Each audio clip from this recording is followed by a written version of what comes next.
जय Hind to all of you. स्वागत है आप सभी का हनुमान जी के पॉइंट में।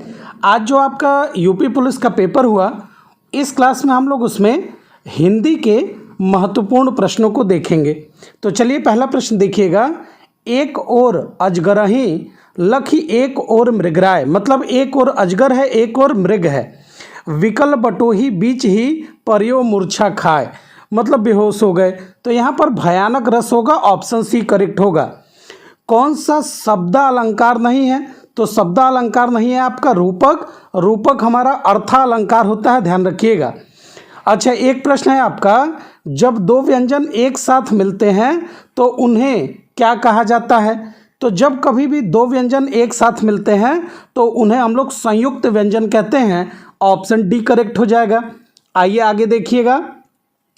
एक शब्द दिया है अगम और दूसरा शब्द आपसे दिया हुआ है आगम, और पूछ रहा है कि इसका सही अर्थ क्या है। तो अगम और आगम, तो राइट उत्तर हमारा हो जाएगा दुर्लभ और उत्पत्ति। ऑप्शन सी करेक्ट होगा।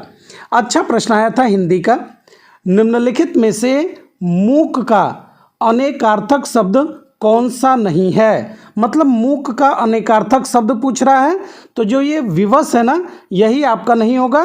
तो ऑप्शन बी करेक्ट हो जाएगा हमारा। निजवाचक सर्वनाम का प्रयोग किस वाक्य में हुआ है? तो निजवाचक सर्वनाम अगर हम देखेंगे तो क्या होता है, जहाँ पर आप का प्रयोग स्वयं के लिए होता है वहाँ पर निजवाचक है। तो आप भला तो जग भला, ऑप्शन बी करेक्ट हो जाएगा। अगला देखिए, क्या भूलूं क्या याद करूं हरिवंश राय बच्चन की आत्मकथा श्रृंखला का कौन सा भाग है? तो ये उनका पहला भाग था। ऑप्शन बी करेक्ट हो जाएगा। अगला देखिए, हिंदी भाषा के लिए साहित्य अकादमी पुरस्कार के प्रथम विजेता कौन थे? तो पहली बार साहित्य अकादमी पुरस्कार हिंदी भाषा में माखनलाल चतुर्वेदी को मिला था। ऑप्शन ए करेक्ट होगा। आगे देखिए, वयोवृद्ध शब्द का सही संधि विच्छेद कौन सा है? तो वयोवृद्ध की अगर बात करें हम लोग तो इसमें हो जाएगा आपका वय धन वृद्धि। ऑप्शन डी हमारा करेक्ट होगा। आइए आगे देखिए, 2019 का साहित्य अकादमी पुरस्कार किस रचना को दिया गया?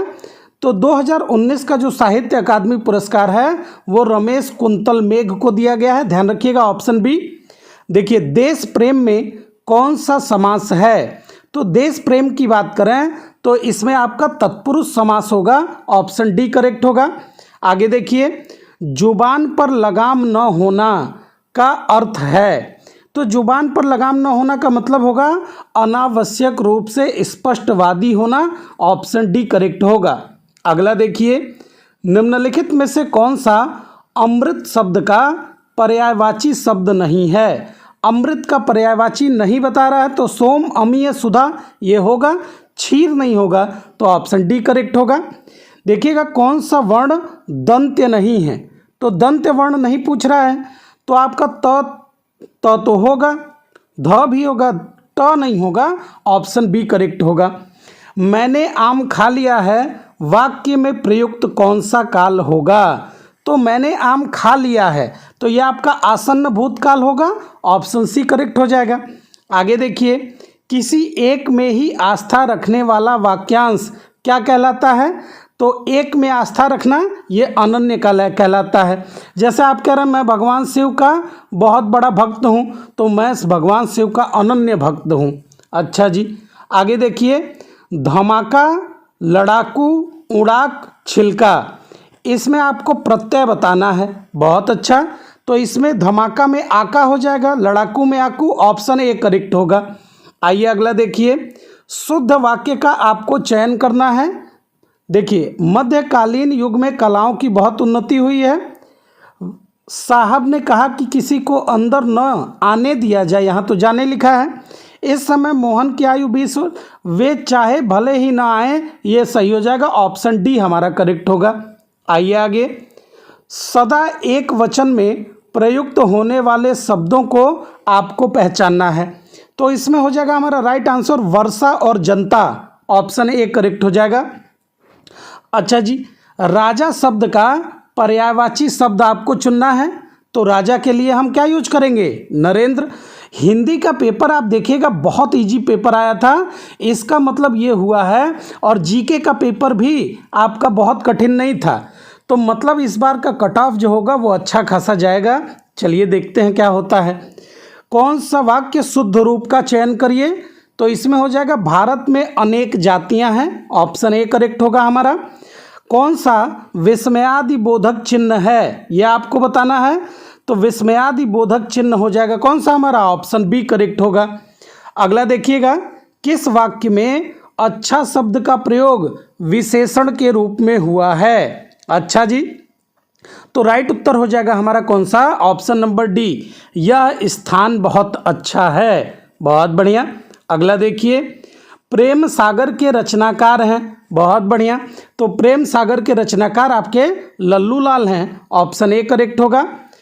अनावर्त शब्द का समभिन्नार्थक क्या है, क्या पूछ रहा है आपसे, अनावर्त शब्द का समभिन्नार्थक, तो ऑप्शन हो जाएगा न दोहराया हुआ। अगला देखिए, निम्न में से कौन सा शब्द पुल्लिंग है। अब आपको पुल्लिंग शब्द बताना है, तो क्षेत्र, रीति, क्षमा या फिर घटना, तो पुल्लिंग शब्द आप क्या कहेंगे, क्षेत्र, ऑप्शन ए हमारा करेक्ट होगा, क्षेत्र हमारा पुल्लिंग होता है।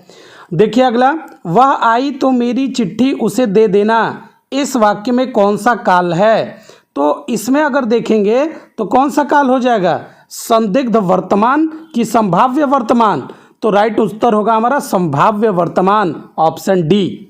आइए आगे, असोच या असौच शब्द युग्म का सही विकल्प चुनना है आपको, तो राइट उत्तर हो जाएगा हमारा ऑप्शन नंबर सी, बिना सोच के और अशुद्धि। आगे देखिए, आग लगने पर कुआं खोदना, इस लोकोक्ति का क्या अर्थ होगा, तो आग लगने पर कुआं खोदने का अर्थ होता है संकट के समय बचाव के लिए सोचना, ऑप्शन डी करेक्ट होगा।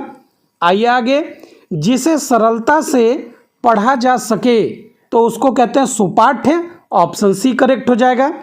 अगला देखिए, निम्नलिखित में से कौन से शब्द में उपसर्ग नहीं है, उपसर्ग नहीं प्रयुक्त हुआ है किस शब्द में, तो ओढ़ना में उपसर्ग नहीं लगा है, ऑप्शन बी करेक्ट होगा। समास का शाब्दिक अर्थ है, तो समास का शाब्दिक अर्थ होता है हमारा संक्षिप्त, तो ऑप्शन हो जाएगा हमारा सी। बहुत बढ़िया। अब इसके बाद आपका गद्यांश दिया हुआ है, तो चलिए इसको भी देख लेते हैं। ये आपका गद्यांश है, इसको अच्छे से आपको पढ़ना है और पढ़ करके फिर आपको उत्तर देना है, तो अच्छे से पढ़ लिए होंगे आप लोग एग्जाम में।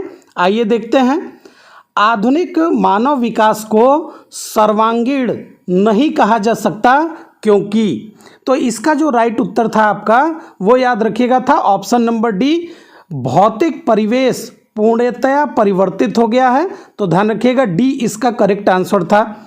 अगला देखिए, अणु विस्फोट को तो पढ़े होंगे, तो इसका जो राइट उत्तर था आपका वो था ऑप्शन नंबर बी, उदात्त भावनाओं को विकसित किया जाए। आइए आगे, आज का मानव अपने व्यक्तित्व और अस्तित्व के प्रति इसलिए शंकालु है क्योंकि, तो इसका जो राइट उत्तर था वो आपका था ऑप्शन नंबर सी, मानव ईश्वर के प्रति आस्थावान नहीं है। हमारी विज्ञानाधारित शिक्षा का सर्वाधिक महत्वपूर्ण देन क्या है, तो इसको जो था राइट आंसर वो आपका, ये जरा देखिएगा आप लोग 92 का कमेंट करिएगा क्या होगा आंसर। अगला देखिए, मानव जीवन को भस्मासुर बनने से कैसे रोक सकता है, तो इसका जो राइट उत्तर होगा वो होगा आपका ऑप्शन नंबर ए, प्रकृति जगत का पूर्ण स्वामित्व प्राप्त करके, तो ऑप्शन ए करेक्ट होगा। तो टोटल आपके 37 प्रश्न थे। कमेंट करिएगा ज़रूर आप लोग को कि कितने प्रश्न आप लोग के सही हो रहे हैं। Thank you so much.